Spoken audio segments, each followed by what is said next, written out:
The morning of the wedding, the Whitmore estate looked like something out of a storybook. White hydrangeas spilled from every urn along the marble entrance. A string quartet rehearsed softly beneath the rose-covered pergola, and 300 chairs sat in perfect rows on the south lawn, each tied with a satin ribbon the color of fresh cream. The Georgia sun rose slow and golden over the magnolias, and every member of the household staff moved with the quiet precision of people who had spent weeks preparing for a single afternoon. Inside the East Wing, in the bridal suite that had once belonged to Eleanor Whitmore before she passed, a 7-year-old girl named Zoe Whitmore Bell stood very still while a seamstress made the final adjustments to her flower girl dress. The dress was ivory silk with tiny pearl buttons running down the back, and it had been flown in from a designer in New York whose name Zoe could not pronounce. Her dark curls had been pinned up with small white roses. Around her neck hung a delicate gold locket that had belonged to her late mother, Adaline. Zoe did not smile. She had not smiled, truly smiled, in almost a year, not since the morning her mother had been buried in the family plot beneath the old oak tree at the edge of the property. Adaline Bell had been a kindergarten teacher in Atlanta when she met Marcus Whitmore at a charity gala she had attended only because her sister had begged her to. They had married within a year, and Zoe had been born 10 months after that. For 6 years, the Whitmore estate had been filled with Adaline's laughter, her gentle southern voice reading bedtime stories, her habit of putting fresh wildflowers in every room, even the ones nobody used. Then cancer had come, quiet and merciless, and within 8 months she was gone. Marcus Whitmore, billionaire, founder of 3 logistics companies, owner of properties on 4 continents, had not known what to do with grief. He had buried himself in work for the first 6 months.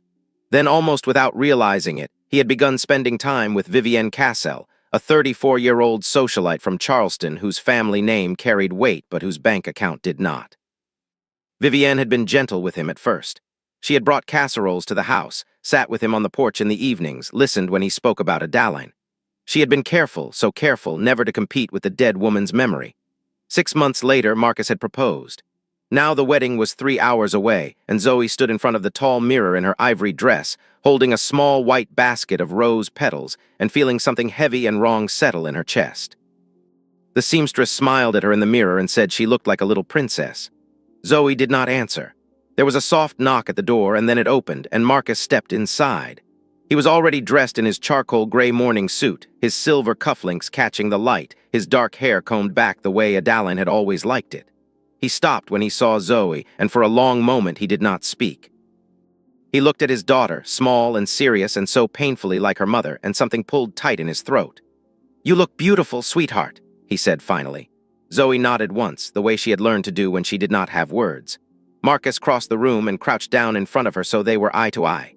He reached out and gently adjusted one of the roses in her hair, and Zoe smelled his familiar cologne, the same one he had worn for as long as she could remember. "I wanted to talk to you about something," he said. "About the ceremony today." She watched him without blinking. "Sweetheart, your mama isn't here to walk down the aisle with us, and I've been thinking about that a lot. I know how much she meant to you. I know how much today might feel strange without her." He paused, and his voice softened. "So I thought maybe you should be the one to decide who walks you down the aisle. Not me, not Aunt Charlotte, not anyone we have to pick because it looks right. You pick. Whoever you want, whoever feels like the right person." Zoe stared at him for a long moment. Something flickered in her dark eyes, something that had not been there a moment before. Marcus saw it and felt his chest tighten in a way he could not quite name. "Anyone," she whispered. "Anyone, baby, anyone in the whole world." Zoe was quiet for a long time. She looked down at her small hands, at the white basket of rose petals, at the toes of her ivory shoes peeking out beneath the hem of her dress. Marcus waited. He had learned in the past year that his daughter needed time, that grief had made her careful with her words in a way no 7-year-old should have to be. He did not rush her. He simply stayed crouched there in front of her, his knees beginning to ache against the hardwood floor, watching her think. When she finally looked up, there was something quiet and certain in her face. "I want Miss Rosa," she said. For a moment, Marcus did not understand. He blinked, his mind cycling through cousins, aunts, family friends, godmothers. "Miss Rosa," he repeated slowly. "Miss Rosa who cleans the upstairs." The room went still. Behind them, the seamstress paused with a pin halfway to the fabric. From somewhere outside the window came the distant sound of the string quartet beginning their warm-up pieces. Marcus stared at his daughter, and for one long second his mind simply refused to process what she had said. Rosa Mendoza had worked at the Whitmore estate for almost 11 years. She was a black Honduran woman in her mid-50s, soft-spoken, with graying hair she kept pulled back in a low bun and warm brown eyes that crinkled at the corners when she smiled. She cleaned the bedrooms on the second floor, including Zoe's. She had been there long before Adaline had arrived, long before Zoe had been born. She lived in a small apartment in town with her grown son, who worked as a mechanic, and she took the early bus to the estate 6 mornings a week. Marcus knew her name. He greeted her when he passed her in the hall. He had given her a Christmas bonus every year and signed the card without thinking much about it. But he could not, in that moment, recall ever having a real conversation with her about anything beyond the weather or the dusting of the chandeliers. "Sweetheart," he said carefully, "Miss Rosa is well, she works here. Are you sure you wouldn't rather have Aunt Charlotte or maybe Grandma Whitmore?" Zoe's small face did not change. "I want Miss Rosa." "Baby, can you tell me why?" For a moment he thought she might not answer. Then she lifted her eyes to his, and her voice, when it came, was quieter than the room itself. "Because after Mama died, she was the only one who hugged me, every morning, even when I didn't ask, even when I was being mean. She still came in and hugged me, and she would sit with me when I cried, and she would tell me stories about her own mama. And she never told me to stop crying or to be a big girl. She just stayed." Marcus did not move. Zoe looked down at her hands again. "When Aunt Charlotte came, she said I needed to stop being sad because it made everybody uncomfortable. And Grandma Whitmore said Mama was in a better place and I should smile more. But Miss Rosa never said any of that. She just said it was okay to miss her. She said missing somebody was just love that didn't have anywhere to go." The seamstress behind them had set down her pins entirely. She was staring at the floor, pretending very hard not to be listening. Marcus felt something break open in his chest, something he had been carrying tightly closed for almost a year. He had not known any of this.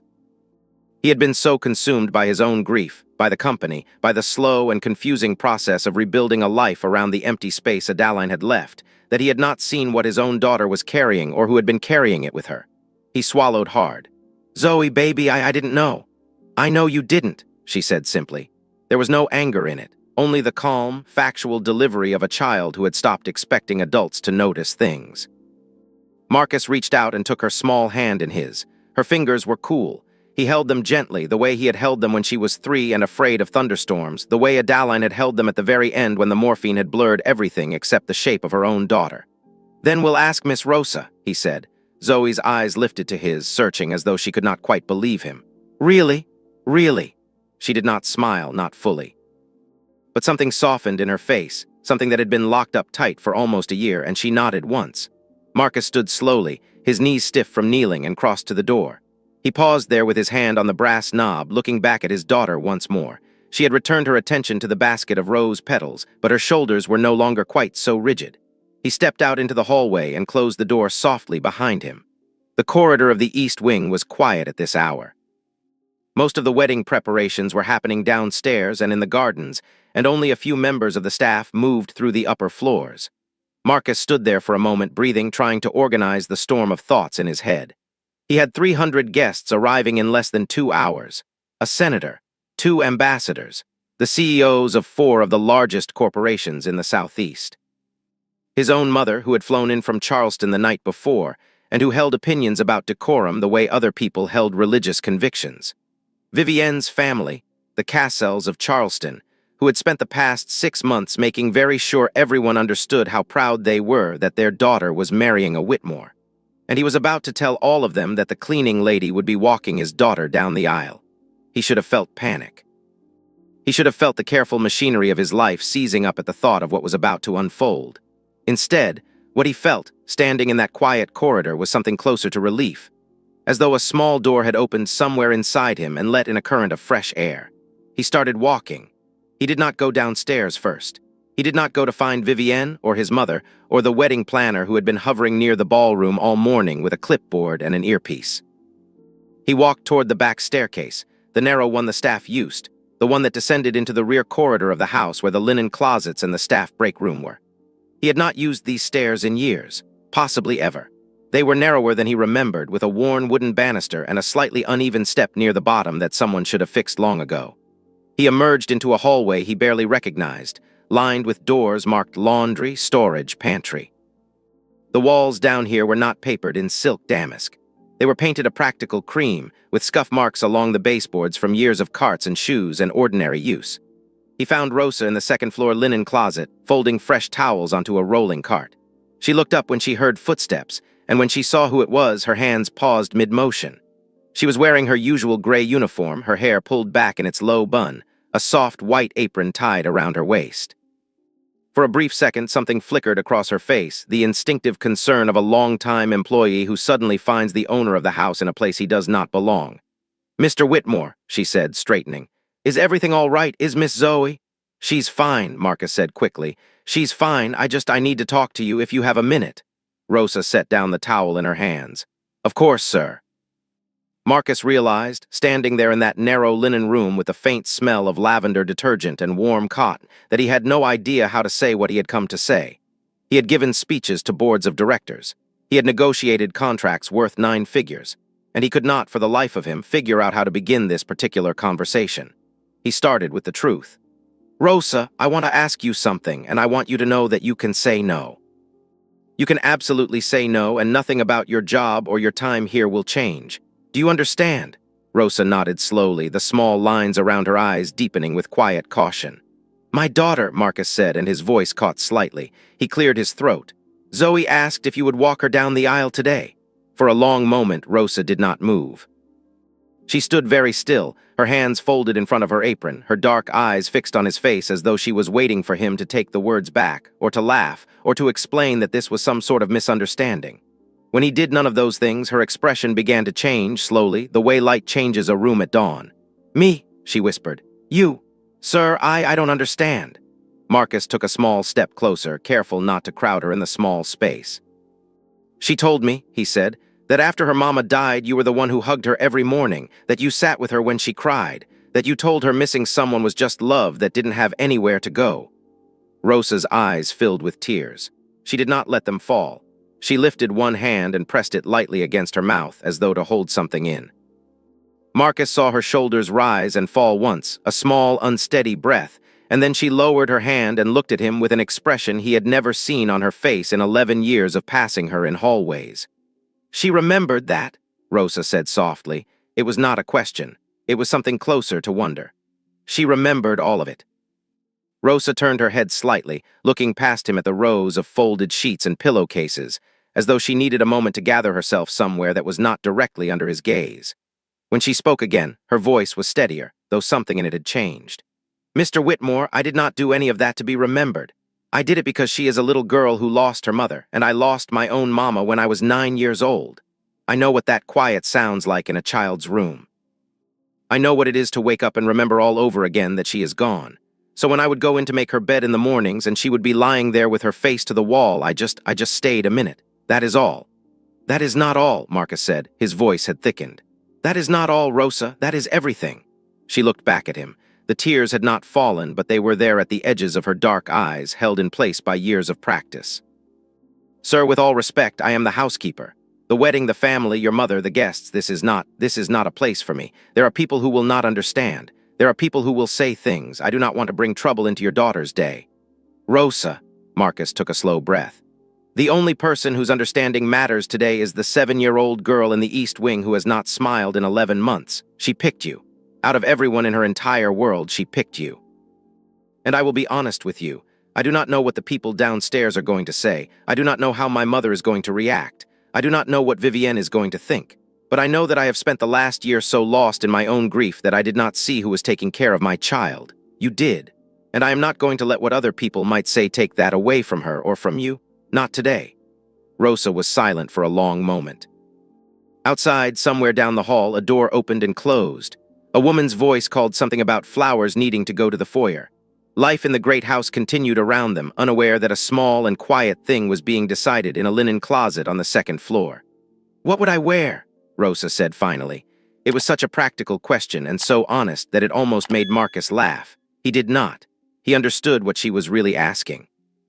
She was asking whether she would be dressed like the joke the world might try to make of her. Whether she would be paraded down an aisle in her gray uniform and white apron as some kind of symbolic gesture from a guilty rich man. "Whatever you want," he said. "Whatever feels right to you. There is a boutique in town I can call.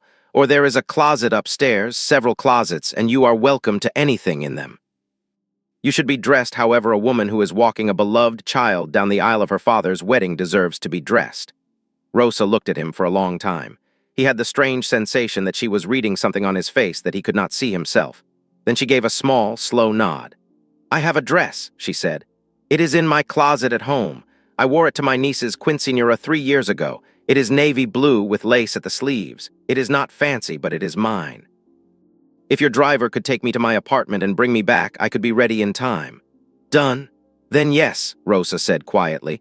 "I will walk her down the aisle. If that is what she wants, I will do it for her." Marcus felt something release in his chest that he had not known he was holding. He nodded twice because he did not entirely trust his voice. Then he reached into his pocket, took out his phone, and called the head driver directly. He told him to bring the black town car around to the service entrance immediately. He told him to take Mrs. Mendoza wherever she needed to go and to wait for her and to bring her back. He told him she was a guest. When he hung up the phone, Rosa was already untying her apron with careful, deliberate hands. She folded it once, then again, and set it on top of the stack of fresh towels with the same precision she brought to every task in this house. She smoothed it flat with one hand. Then she looked up at him. "There is one more thing, Mr. Whitmore. Anything. I would like to see Zoe before I go, just for a minute. I do not want her thinking I am leaving the house today. I want her to hear from me that I am coming back." Marcus felt the small, sharp recognition of someone watching another person be better at parenting his own child than he had been. He nodded. "Of course, she is in the bridal suite upstairs." They walked together. Rosa kept a careful half-step behind him at first, the way she had moved through this house for over a decade, and Marcus slowed until she was beside him. He did not say anything about it. He simply matched his pace to hers, and after a moment, she stopped trailing. In the bridal suite, the seamstress had finished her final adjustments and stepped out to give the child a moment of quiet. Zoe was sitting on the edge of the upholstered bench at the foot of the four-poster bed, her small ivory shoes not quite touching the carpet, her basket of rose petals on the seat beside her. When the door opened, and she saw who was with her father, she went very still in the way children do when something they have hoped for begins, against all expectation, to actually happen. Rosa crossed the room without waiting for Marcus. She knelt down in front of Zoe the way Marcus had knelt down an hour earlier, but there was nothing tentative about the way she did it. She placed both of her warm, work-worn hands gently on either side of the little girl's face, and she looked at her with the steady, unhurried attention of a person who had spent 11 months learning exactly what this child needed. "Mija," she said softly, "your daddy told me what you asked." Zoe nodded once, her eyes fixed on Rosa's face. "I am going to go home for a little while, only a little while, to put on my best dress. Then I am coming right back, and I am going to walk you down that aisle, and I am going to hold your hand the whole way. Do you hear me?" Zoe's chin trembled, the smallest movement. "You're really coming back. I am really coming back, before the music starts, I promise you." For the first time in 11 months, Zoe Whitmore Bell did not just nod. She moved. She slid off the bench and into Rosa's arms, and she pressed her face into the soft place where Rosa's neck met her shoulder, and her small body shook once, and then she was crying. Not the quiet, controlled tears of a child trying not to make the adults uncomfortable. Real crying. The kind a person does when something they have been carrying alone for a very long time is finally set down. Rosa held her. She did not shush her. She did not pat her back briskly or tell her she was going to ruin her dress. She just held her, one hand at the back of Zoe's head, the other rubbing slow circles between her small shoulder blades, and she murmured something in Spanish that Marcus did not understand, but that he recognized, in some deep and instinctive way, as the sound his own mother had made over him when he was very small and very afraid. He stood in the doorway and watched, and he did not try to stop the tears that were sliding down his own face. He simply let them fall silent because he understood that he was witnessing something he had no right to interrupt. He was watching his daughter be loved in a way he had failed to love her himself, not because he did not love her. He loved her with every breath in his body, but love, he was beginning to understand, was not the same thing as showing up. Rosa had shown up. Every morning for 11 months, in the quiet hours when no one was watching and no one would have praised her for it, Rosa had shown up. After a long moment, Zoe pulled back. Her face was wet, but something in it had loosened. Rosa took the edge of her own sleeve and gently wiped beneath the little girl's eyes, careful not to smudge the small touch of powder the seamstress had applied. "There," Rosa whispered. "Now you breathe, Mija. I will be back before you know it." Zoe nodded. This time the corner of her mouth moved. It was almost a smile. Rosa rose from her knees and smoothed the front of her gray uniform. She gave Zoe one last look, the kind a mother gives a child before a long day, full of quiet promises that did not need to be spoken aloud. Then she turned to Marcus, gave him a small nod, and walked past him out into the hallway. He heard her footsteps moving toward the back staircase, steady and unhurried. He stayed in the doorway for another moment, watching his daughter sit back down on the bench, her hands folded carefully in her lap, her eyes far away in a place that was no longer entirely sad. Then he went to find Vivienne. He found her in the south parlor, where the bridal party had gathered for photographs before the ceremony. The room was full of women in pale pink dresses, Vivienne's 6 bridesmaids, all carefully selected from the Cassell family's social circle in Charleston. A photographer was adjusting the lighting near the bay window. Vivienne stood in the center of the room in her wedding gown, a cathedral-length confection of silk and Belgian lace that her mother had personally selected from a designer in Milan. Her honey blonde hair had been swept up into a chignon, and a diamond tiara that had belonged to her great-grandmother sat above her veil. She looked, Marcus had to admit, exactly the way a woman in her position was expected to look on the morning of her wedding to a man like him. She turned when she heard him come in, and her face softened into a practiced smile. "Marcus, darling, you cannot be in here yet. It is bad luck. I need to talk to you, just for a minute, in private." Something flickered in her green eyes, a brief sharpening that she covered quickly. "Of course." She turned to her bridesmaids and gave them a small wave, and they scattered with the well-trained ease of women who understood when to make themselves scarce. The photographer followed them out, closing the parlor doors behind him. Vivienne crossed the room toward Marcus, her train trailing behind her on the polished floor. She placed her hands lightly on his lapels and looked up at him with the kind of bright, attentive expression she had perfected over 6 months of careful courtship. "What is it, darling?" "Is something wrong?" "Nothing is wrong. I wanted to tell you something before the ceremony because I do not want you to be surprised when you see it." "All right." Zoe asked who she wanted to walk her down the aisle today. I told her she could choose anyone she wanted. Marcus paused, watching Vivienne's face carefully. "She chose Rosa Mendoza, our housekeeper." For a long moment, Vivienne did not move. Her hands remained on his lapels. Her smile remained on her face. Only her eyes changed. They went very still, the way water goes still just before something beneath the surface begins to move. "The housekeeper," she repeated softly. "Yes, Marcus. I have already asked her. She has agreed. She is going home to change, and she will be back in time for the ceremony. I wanted you to hear it from me first." Vivienne let her hands fall slowly from his chest. She took a small step back. She turned slightly, presenting him with her profile, and looked out through the tall window toward the garden where the chairs were waiting in their perfect rows. "Marcus," she said again, and her voice was very careful now. "I understand that you want Zoe to feel included today. I understand that, and I have tried, I have tried to be patient with how difficult this transition has been for her. But this is not appropriate." "Why not?" She turned back to him, and the practiced softness was gone from her face. What replaced it was not anger, not exactly. It was something more measured. Something that had been waiting beneath the surface for a long time and was now being permitted, just slightly, to show itself.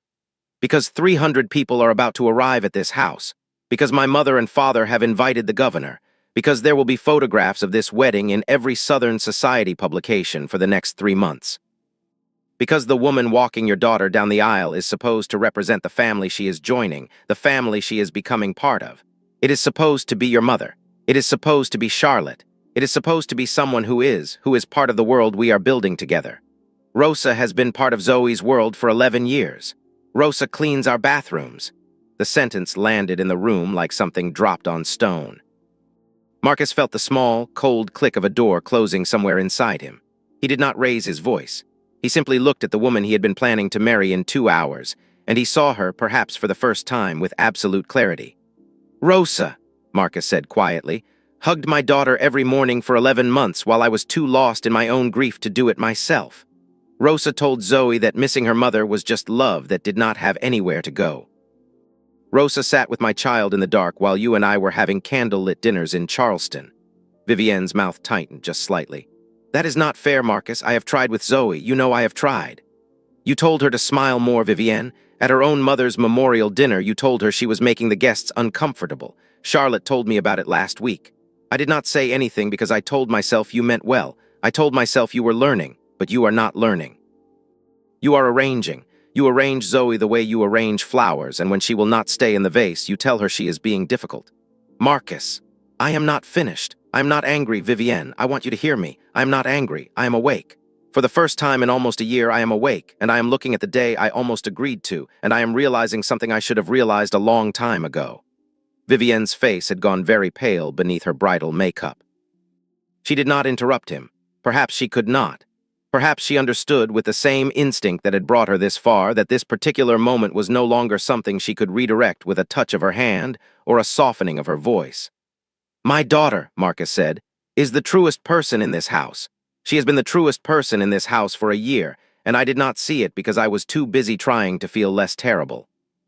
And the woman she chose this morning, the woman she chose out of every person on this entire estate, is a woman who has shown her more love in 11 months than most of my own family has shown her in 7 years. That is the truth.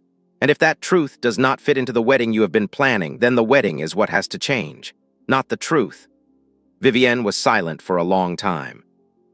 She turned away from him again, and this time she walked slowly across the room to the bay window, her train whispering across the floor behind her. She stood there looking out at the lawn, at the white chairs, at the pergola where in less than 2 hours she was supposed to become Mrs. Vivienne Whitmore. You are humiliating me, she said softly, without turning around. I am not trying to. Whether you are trying to or not, Marcus, that is what is happening. The Cassells of Charleston do not have their daughters walk down aisles behind cleaning ladies. He watched the back of her veil for a moment. The light from the window made the lace look almost translucent. He thought about how careful she had been for 6 months to never quite say the things she was saying now. How patient. How strategic. He thought about the small comments he had let slide. About the way she spoke to Marissa in the kitchen, to the gardeners, to the driver. About the time he had walked into the parlor and found her telling Zoe that little girls who pouted ended up with lines on their faces. He had told himself then that she was nervous. That blending a family was hard, that she would soften. He understood now that she had never been going to soften. She had been going to harden the household around her instead. Vivienne, he said, look at me. She did not turn. I cannot, Marcus. I'm about to cry, and I will not let you see me cry in this dress. That is fine, then just listen. Rosa is walking my daughter down the aisle today. That part is not changing. What you have to decide in the next hour and a half is whether you can stand at the altar and welcome the person my daughter chose with grace. Not with tolerance, not with a tight smile, with grace. Because if you cannot, then we are not getting married today. Not because of Zoe, not because of Rosa, because of you.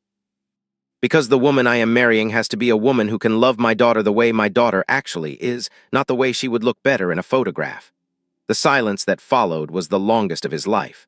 Vivienne stood at the window with her back to him, and her shoulders did not shake, and she did not turn around, and she did not speak.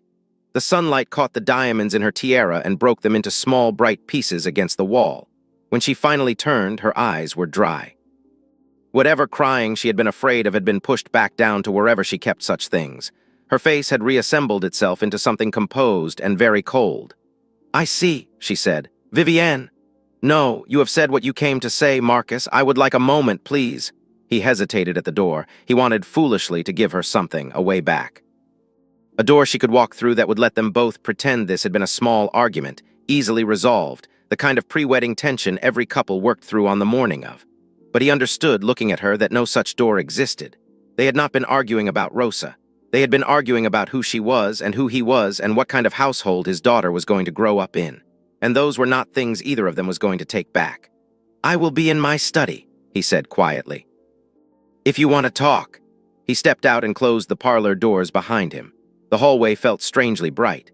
He stood there for a moment, his hand still on the doorknob, listening to the muffled sounds of the house preparing for a wedding that he was no longer sure was going to happen.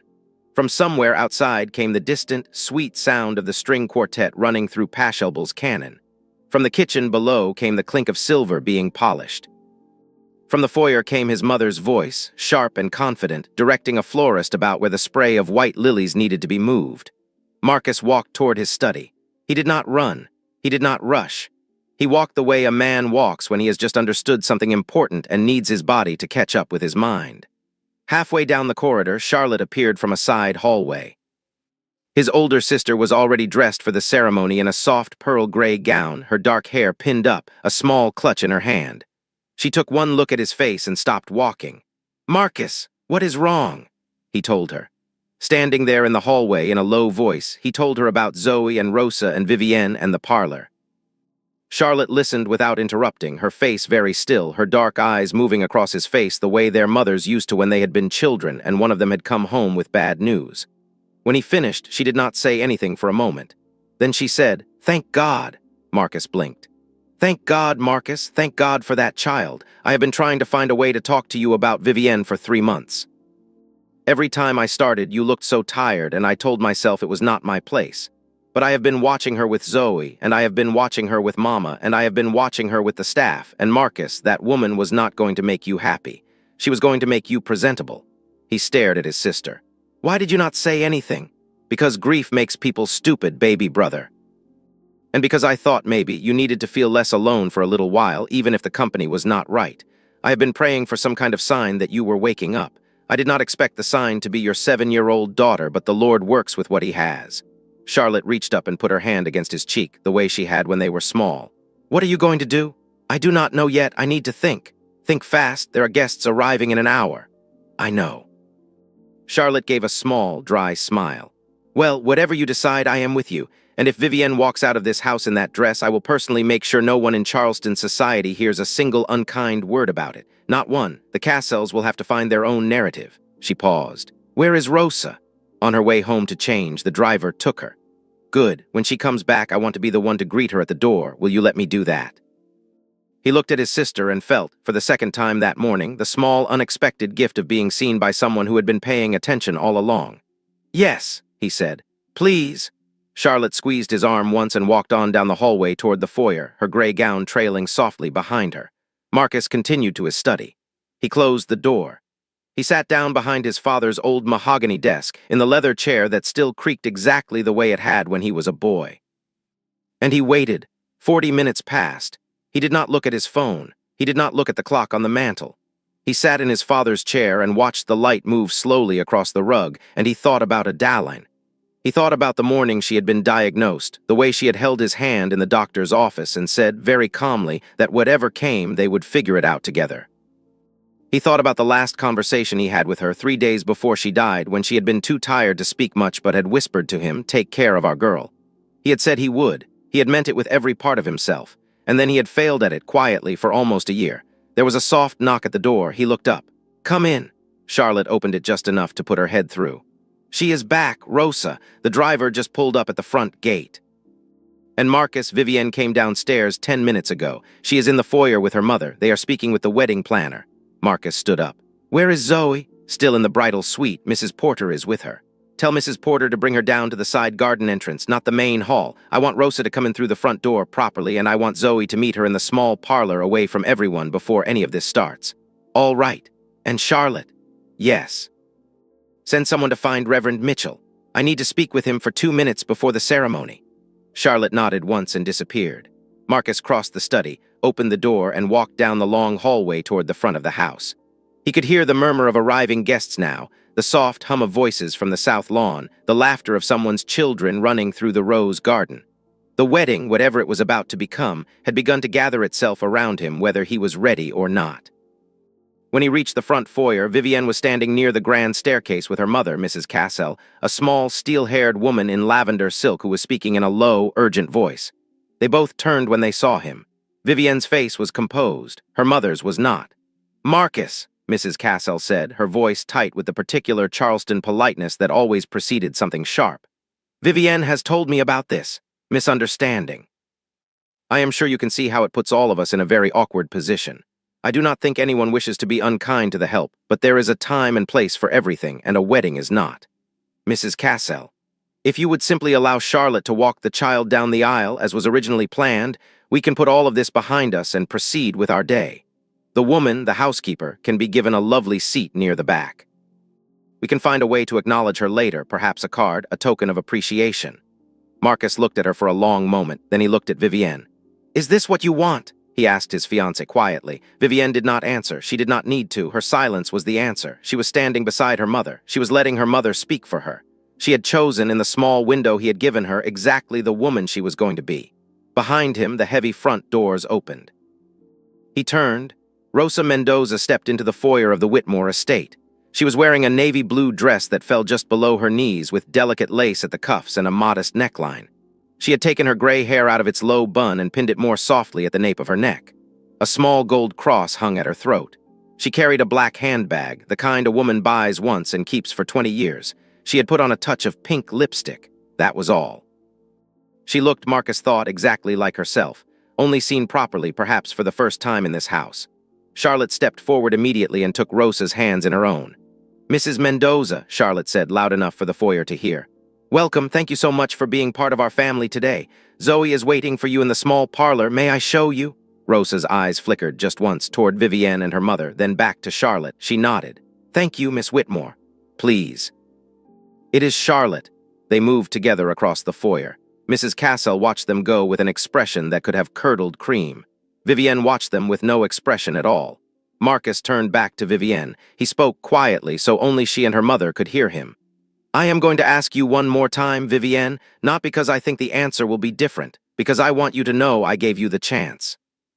When that little girl walks out of the parlor in 20 minutes holding the hand of the woman she chose, I need to know if you can stand at that altar and welcome her with grace, with a real smile, with an open heart. Can you do that?" Vivienne's mouth opened slightly. She glanced at her mother. Mrs. Cassell's hand tightened around her daughter's elbow almost imperceptibly. Vivienne looked back at Marcus. "Marcus, you cannot ask me to." "That is my answer, then." He did not raise his voice. He simply turned, walked to the small side hallway where Reverend Mitchell had just arrived, and spoke with him for less than a minute. Then he walked out onto the south lawn. 300 faces turned toward him. He stood at the head of the aisle beneath the rose-covered pergola, and he looked out at the assembled guests, at the senator, at the ambassadors, at his mother in the front row in her pale green Chanel suit, at the Cassells already seated on the bride's side with their carefully arranged smiles. He took a slow breath. "Thank you all," he said, "for coming today. There has been a change to the ceremony, and I want to explain it to you myself so there is no confusion. Vivienne and I have decided this morning that we will not be getting married today. This is a mutual decision, and I would ask all of you to respect the privacy of both of our families in the days to come."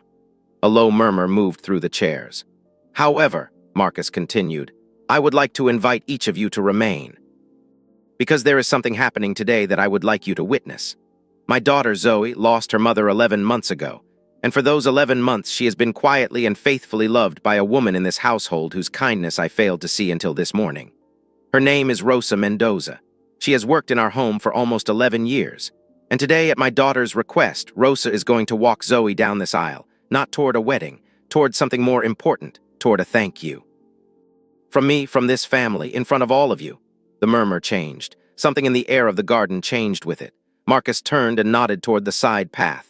The string quartet, after a brief moment of confusion, began to play something soft and slow that was not a wedding march and not quite anything else. It was simply music. Zoe appeared at the head of the aisle holding Rosa's hand. She was wearing her ivory dress, but she had taken the roses out of her hair. She had asked Mrs. Porter to brush it down, the way her mother used to. Rosa walked beside her in her navy dress and her sensible shoes, her small black handbag tucked under her arm, her chin lifted with the quiet dignity of a woman who had decided that whatever this room thought of her was no longer her concern. Her concern was the child whose hand she was holding. They walked slowly. Zoe did not look at the guests. She looked at her father, all the way down at the end of the aisle, and her small face was solemn and steady, and somewhere around the middle of the walk she smiled. It was not a big smile. It was not a smile for a photograph. It was the small private smile of a child who had asked for something and been given it, and who was beginning, very tentatively, to believe that the world might be a place where such things could happen. When they reached the pergola, Marcus knelt down in front of his daughter the way he had that morning. He took her small hand from Rosa's and held it. Then he reached out and took Rosa's hand as well. "Thank you," he said, not to the guests, to Rosa, quietly. So only the three of them could hear. Rosa's eyes filled. This time she let the tears fall.